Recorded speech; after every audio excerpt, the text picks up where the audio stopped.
Assalamualaikum warahmatullahi wabarakatuh. Perkenalkan, nama saya Rini Atika, biasa dipanggil Rini. Saya dari Prodi Akuntansi 2021 dengan NPM 2102110035. Nah, tujuan saya untuk membuat video ini adalah untuk memaparkan hasil pengujian dari studi kelayakan bisnis seller jasa cek Turnitin untuk memenuhi UTS mata kuliah Business Feasibility Study di mana dosen pengampunya ialah Bapak Ainur Rofiki SEME.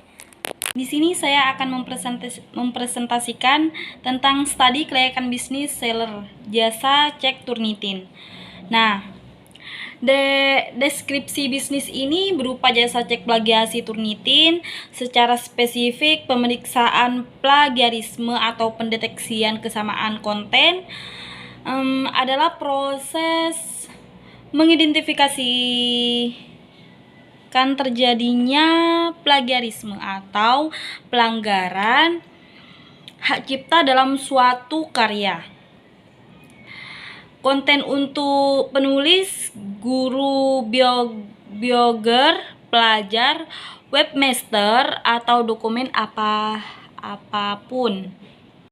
Baiklah, saya akan melanjutkan tentang proses bisnis. Nah, di sini proses bisnis itu ada 4. Yang pertama, melakukan pemasaran melalui online, dan yang kedua, menerima orderan, dan yang ketiga, membeli jasa cek plagiasi melalui Shopee, dan yang keempat, menjual kembali.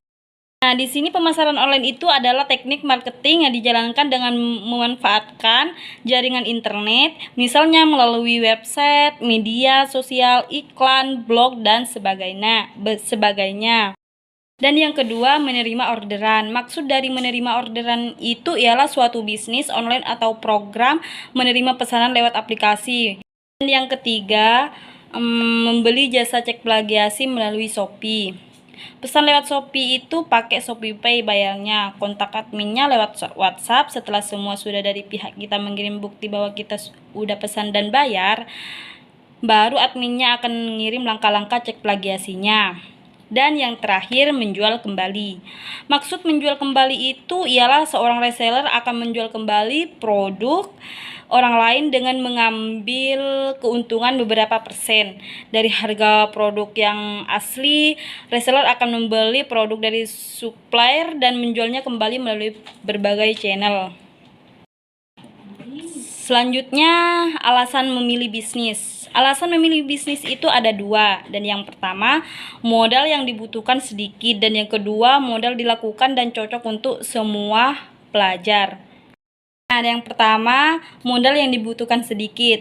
Seorang pengusaha harus memiliki perencanaan keuangan yang matang, modal bisnis yang sistematis, cerdas dalam menentukan peluang, inovatif dan kreatif. Modal besar belum tentu bisnis bisa besar, dan modal kecil belum tentu tidak bisa berkembang. Jadi yang dibutuhkan pembisnis itu hanya kreativitas dan inovasi yang menarik. Yang kedua, mudah dilakukan dan cocok untuk semua pelajar. Nah, menyandang status pelajar bukanlah suatu halangan untuk melalui sebuah bisnis, sebab ada banyak pilihan usaha yang dapat dikerjakan meski sambil belajar. Contoh dari bisnis atau usaha yang cocok untuk pelajar itu ialah membuat blog, menjadi admin di media sosial, menjadi reseller, dan lain-lain. Itu semua bisa dilakukan secara online. Dari tahap pengujian itu ada 5, dan yang pertama aspek ekonomi budaya, dan yang kedua aspek pasar dan pemasaran, dan yang ketiga aspek manajemen, dan yang keempat aspek keuangan, dan yang kelima aspek legalitas. Nah, selanjutnya dari semua aspek itu merupakan suatu pengujian dalam berjalannya suatu bisnis, maka itu perlu diterapkan terlebih dahulu sebelum menjalankan suatu bisnis. Selanjutnya, waktu pelaksanaan. Waktu pelaksanaan itu di sini ada hari dan tanggalnya itu dan keterangannya. Nah, yang pertama, Kamis 11 Mei 2023 itu kaget melihat soal tugas yang rumit. Dan yang kedua, Jumat 12 Mei 2023 itu berusaha menerima tugas. Dan yang ketiga, Senin 15 Mei itu 2023 menentukan bisnis jasa cek plagiasi Turnitin. Yang keempat, Selasa 16 Mei 2023 melakukan pemasaran dan penjualan online kepada mahasiswa. Yang kelima, Rabu 24 Mei 2023 melakukan rekapan membuat laporan dan PPT. Yang keenam, Kamis 25 Mei 2023 mengumpulkan tugas. Yang ketujuh, yang terakhir, hari Jumat 26 Mei 2023 itu merasa tenang. Baiklah, terima kasih atas presentasi saya hari ini. Saya cukupkan. Mohon maaf kalau ada salah tutur kata saya. Wassalamualaikum warahmatullahi wabarakatuh.